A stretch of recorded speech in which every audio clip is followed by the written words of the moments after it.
Remember the sweeping wave of the Labour Party and its dominance in the southeast, of course, during the presidential National Assembly elections. One state that was adversely impacted by that wave and its political structure altered is Abia State. But talk about being a survivor, and my next guest falls within that category. It was just returned to the National Assembly by the good people of Bende Federal Constituency in Abia State for a second term. The only candidate, as a matter of fact, of the All Progressives Congress elected to the Federal Lower Legislative Chamber is the Chairman, Committee on Media and Public Affairs, House of Representative, Honorable Benjamin Kalu. Welcome to The Mandate. Thank you very much for having me. And viewers, thank you for tuning in. I must congratulate you on your recent electoral victory at the polls. I think you went spiritual in your acceptance speech, where you gave God the thanks, and then you did say something like, in spite of all that transpired. I was particularly intrigued when you said outside forces, but even more intrigued when you said inside forces, that despite the best efforts of some forces, even within your own party, you still emerged. What did you exactly mean by that? Thank you very much. First of all, yes, I went spiritual to give God all the thanks because I'm a child of God, and I don't shy from saying that. And that's my immediate constituency, that I give all glory to God who preserved all our strategies, because the Bible says the horses are made ready for the day of battle. But victory comes from the Lord. And since that victory came, amen to that. We have to give God the glory. So, yeah, with election comes a lot of intrigues, like you rightly pointed out, both external forces and internal forces. It's not everybody that is within the party that is happy that you were sold the first time. You made in part. You brought dividends of democracy back. And some may misunderstand that you offered yourself for service. It's not about your ego. It's not about take up titles. It's all about serving the people. But you have to remain focused, and that was what we did. We remained focused, and we put the people on the center stage with all the distractions. We said, no, we must play the role that we need to play, because these ones here are in search of good governance, good representation. And they were with us. They stood on our side, and they said what they tested the first time was good. Okay. And the reward for good work is more work. So they asked us to continue with where we stopped.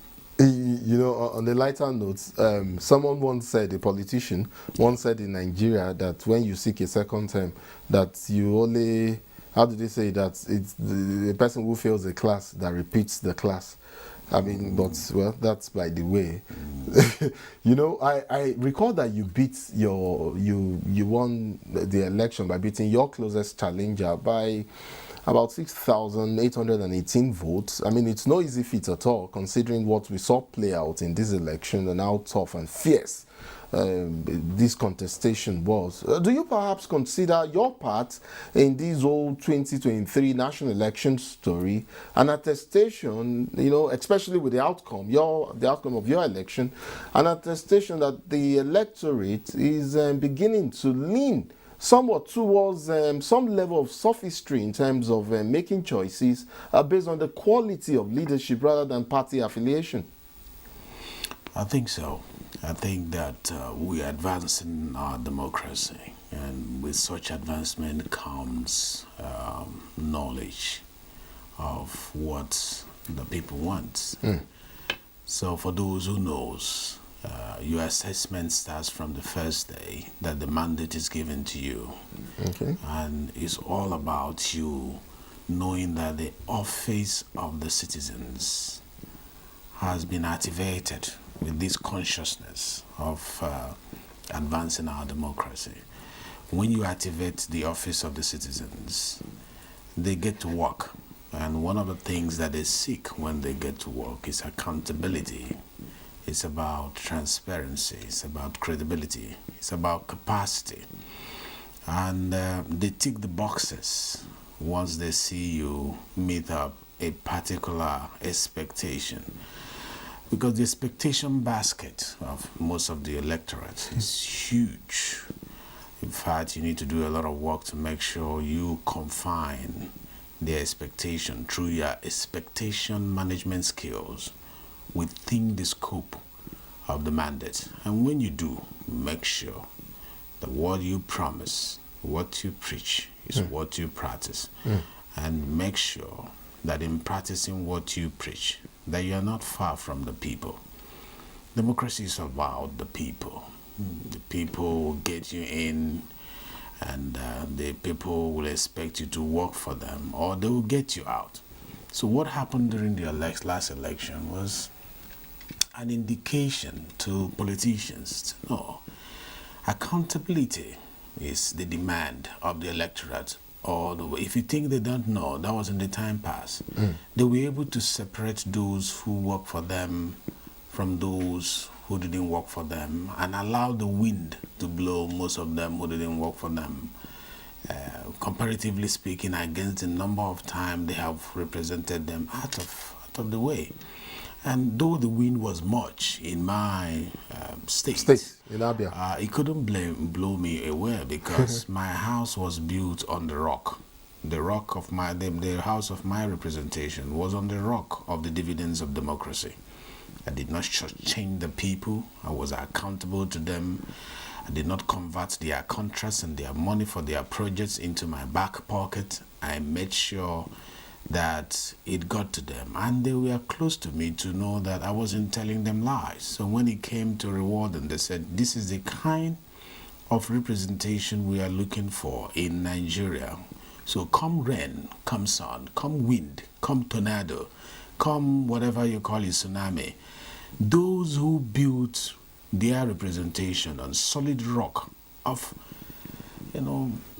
even transparency and accountability and the dividends to the people, those who put the people at the center stage will be safe.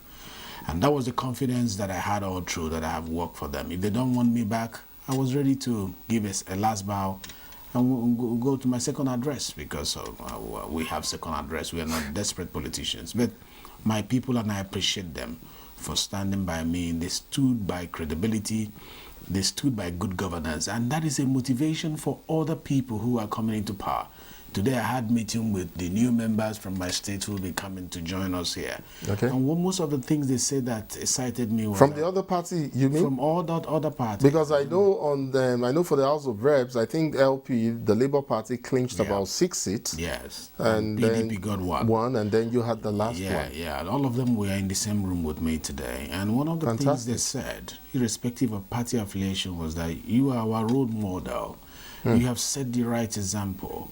Irrespective of party, we want to follow your template. Give us the template. I shared the template with them, and I encourage them of my support, because together we'll go back to help my state, Abia State. If all of us join hands together in our various federal constituencies, we'll be able to reduce the burden on the new governor, to make sure that the trickles of development of infrastructure across the state will raise the mind of the people to believe more in our democracy. And that is beautiful for our democracy. It's quite intriguing that you threw up this whole, conversation on, working this inter-party coalition and, towards a common goal, especially when it comes to Abia. Because I would have thought that you would have been somewhat conflicted, being the only man standing, the only APC standing amongst other members of the Federal House of Reps, and then having, in the center you will be comfortable here in Abuja, because it's the central government will be administered by the APC, but back home in Abia, it's the Labour Party that will be the ruling party.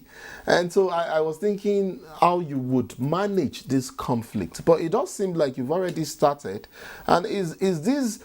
and very quickly, before I even forget, I was trying to say, I keep getting this spiritual vibe from you when you started standing on the rock. At some point, I was confused whether you meant the rock in the Christendom, the rock is Jesus, but then it's the rock of good governance, which I mean, fantastic. So, and then I've also gotten this vibe of someone who is somewhat sombra. And is this, have you always been like this, or is this an improved version of Honorable Benjamin Kalu? And is that because of what you've seen play out in the last election? Thank you very much. I've been around for quite some time, and I've been a local government chairman. Those who were there with me in 2003 will tell you I've not changed. I've been in the State Executive Council twice. I've served under the first governor after Ogbonian, which was Dr. Ojikal. I also served under TOG, the former governor who became senator, and before I run for this position. And all the people I worked with will tell you that I have a constant personality. And this constant personality, is how I've chosen to be because of the influence of my belief as well. You made mention of the inter-party relationship. Yes. And you were thinking I'll be conflicted. No, if you have followed my politics, even within my victory, after my victory in 2019, I made sure I gave support to the governor of the state, which was Dr. Okezi Igbeazu. And everybody in the state knows that I was always there when there were security needs, when there are issues about the state. If any of the department of the state has any need that the federal government need to come in and intervene, I always stood up to make sure that I get the governor to bring the people and I help them at the center, because at the end of the day, it's my state and I don't have two states, and there can only be one governor. And once there is a governor, after election, you drop the vehicle in the sense that governance is supposed to take over, the campaigning and the politicking then. And all the structures of government must come together to have a formidable single purpose of governance, and that should be good governance. And in that purpose, the interests of the people should also occupy the center stage. So however we prefer solutions to the gaps existing in our state should not just be limited to the executive interventions in the state. I believe through legislative intervention from the federal government and the synergistic relationship, or if you like, strategic partnership with the government in the state, we'll be able to impact more lives locally. And once we do that, I'll consider myself an achiever in good governance. So that is the kind of politics I'm bringing on board, even among these new people who are coming to say, hey, and that's fantastic. Drop the colors of your party. Let us take up the colors of our pain and find a solution to them. Laudable, fantastic, very progressive, I should say. Very, very progressive. But you threw up a couple of issues, and it made me begin to think about the quality of representation that your constituents in Bende are likely to get this time around. I mean, in terms of legislations especially, I mean, what are you thinking about already come proclamation of the 10th National Assembly in terms of specifically addressing their needs? And I'm talking about in terms of legislation now that would specifically address or redress issues in Bende federal constituency. Do you already have plans? Are you already thinking of things? Thank you. If you watch me introduce myself during plenary, you will hear me introduce myself as Benjamin Okezie-Kalu, representing the good people of Nigeria, starting from Bende federal constituency. So my representation is to the people of Nigeria and not only to my federal constituency, because I believe I'm a federal legislature, and the laws I make should not only be laws that benefits only Bende. If I do that, then I am not what I'm supposed to go to maybe the local government councillor their parliament or the House of Assembly, but as a federal legislator, you have the entire country. As your The constituency. yes, if you see a problem in the north, that you need to intervene with a bill. Don't say it is not happening in my state, I should ignore it. If you see a problem in the West that needs legislative intervention, you have to wake up. And that was why I chose that way of introducing myself, that I represent the entire people of Nigeria, but I'm starting that representation from a root. Having said that, my people are farmers, my people are traders. We need infrastructural development in huge amount, especially as it concerns the link roads from the farms to the markets. Most of the time, post-harvest products, are destroyed in the farms because, there's no way to take them to the market. So you end up having increasing poverty because the farmers will spend their money to farm, and then when it comes to taking the product back to the market, there is no road. So some of those feeder roads, those farm roads, those basic needs of our people, I'm interested in any law that will enhance them. And I'm not going to be restricting such laws for my federal constituency. If it is good for the goods, it should be good for the gander. So it should spread across the nation. I get that. I get that totally. I'd like to hurry you along here, or move you along rather. That's the word. And I know it's no longer in the grapevine, or it's an open secret now, since you already opened the lead on your intention to join the race for the speakership of the Federal House of Representatives. Give me an argument that balances equity and fairness alongside competence and capacity for why the speakership should be zoned to the Southeast, for starters. That is one arm of the conversation. And I get that. But I would like for us to begin with that in the first instance. Because I know it's a party affair. It is the APC that will decide whether or not it's zoning the speakership to the Southeast or to any other zone for that matter. But if it were to, if you were to push an argument that balances the need for fairness and equity with capacity and competence, what would the argument be? One of the strongest arguments, if you just want to narrow it, that what I consider it a bit myopic, pre-qualification. Give me the narrow-minded version and the expanded one. The narrow-minded version, when you want to limit it to a zone or to a region, is that if you do your research well, you find out that Ume Uzoke, Honorable Ume Uzoke, was the last full-tenured Speaker of the House of Representatives from the Southeastern region, and that was in 1979 to 1983. So we are talking about... Agunwa was Speaker at some time. That wasn't in this... No. We're talking about the man that had a full tenure was Ume Uzoke, and that was 1979 to 1983. So we are talking about 40 years of the Southeasterners not sitting on that seat. And the question is why? Is it because there is no competence? Is there no capacity from that area? The other gentleman that came in was 1993, before the military took over. So if you want to really do your analysis, you find out that the Southeasterners have not sat on that seat for 40 good years.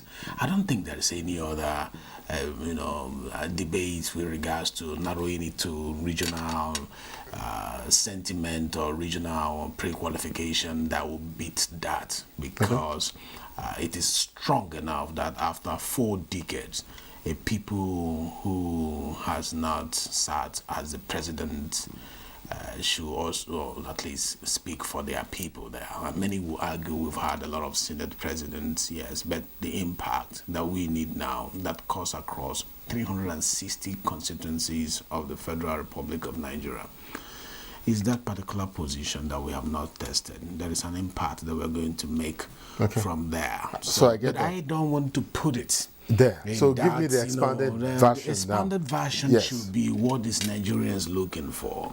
What is it that Nigerians who are the employers, what are they looking for?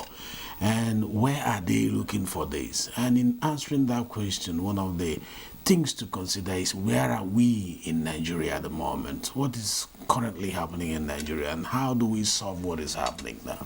Everybody's talking about diversity, inclusion,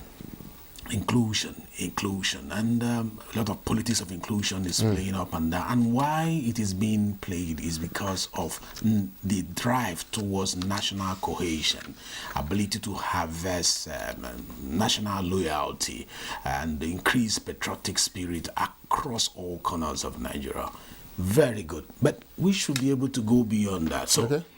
I think what Nigerians should be looking for at the moment should be diversity sensitivity in a speaker that will make sure that you understand the beautiful diversities we have, Okay. but you don't see them as problem. You see them as a beautiful coloration of a nation that God has given to us. That is very important. And is that what you perhaps possess? Because I look at the growing list of contenders, I see Wase, I see Honorable Jaji, I see Batara, and I see others as well. Is that something that you possess when you say you've tagged it the diversity sensitivity? Is that the edge? Is that your unique selling proposition that gives you that edge over other contenders? Yeah, I was trying to give you what Nigerians should be looking out for, and I wanted to end up by letting you know that my track record shows that I have that. Okay. I have that which I believe Nigerians are looking for. And I've spoken about diversity sensitivity. Another one that Nigerians should be looking for is a man that will uphold parliamentary sovereignty, where though we are three arms of government, you understand that we are one government. But in understanding that we are one government, you do not jeopardize the borderlines of the doctrine of separation of power, so that your resolutions from your motions will have impact in the society. Parliamentary sovereignty. Okay. Another one that Nigerians should be looking out for is a speaker that will sustain institutional trust, which is given birth to by credibility, transparency, capacity, knowledge-based intervention. Because you see, the institution of the legislature is not just merely for politicking. It is a place where knowledge of the law and the problems of our country, is, put together to provide solutions. It's a solution hub.